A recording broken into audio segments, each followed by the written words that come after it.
മുൻ വിദേശകാര്യ സഹമന്ത്രി ശശി തരൂർ കെ കരുണാകരനുമായി കൂടിക്കാഴ്ച നടത്തി. തിരുവനന്തപുരത്തുള്ള വീട്ടിലെത്തിയാണ് തരൂർ കരുണാകരനെ കണ്ടത്. കൂടിക്കാഴ്ചയുടെ വിശദാംശങ്ങൾ പുറത്തു പറയാൻ തരൂർ തയ്യാറായില്ല. ഉച്ചയ്ക്ക് 1:30 തരൂർ കരുണാകരന്റെ വസതിയിലെത്തിയത്. അല്പസമയം മാധ്യമങ്ങളെപ്പോലും അടുപ്പിക്കാതെ ചർച്ച. പ്രൊഫസർ രാമേന്ദ്രൻ നായർ എഴുതിയ K Karunakaran chief minister of Kerala എന്ന പുസ്തകത്തിന്റെ കോപ്പി തരൂരിന് കരുണാകരൻ നൽകി. വായിച്ച് അഭിപ്രായം പറയണമെന്ന് നിർദ്ദേശവും. താമസിയാതെ ശശി തരൂർ വീടിന് പുറത്തേക്ക്. തനിക്കൊന്നും പറയാനില്ലെന്ന് ആദ്യമേ പ്രഖ്യാപിച്ചു. മാധ്യമപ്രവർത്തകർ വെറുതെ വിട്ടില്ല.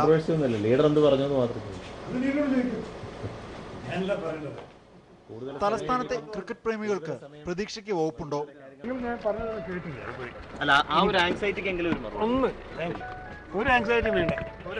കാറിന്റെ ഡോറടച്ച് യാത്രയാകുന്നു.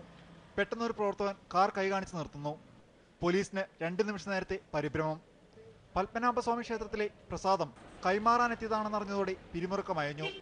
തരൂർ പാഞ്ഞു. 2 മിനിറ്റിനകം പോയതിനേക്കാൾ വേഗത്തിൽ തിരിച്ച്. കരുണാകരന്റെ വീട്ടിൽ മറന്നുവെച്ച സന്തത സഹചാരിയായ ബ്ലാക്ക്ബെറി ഫോൺ എടുക്കാനാണ് തരൂർ തിരിച്ചെത്തിയത്.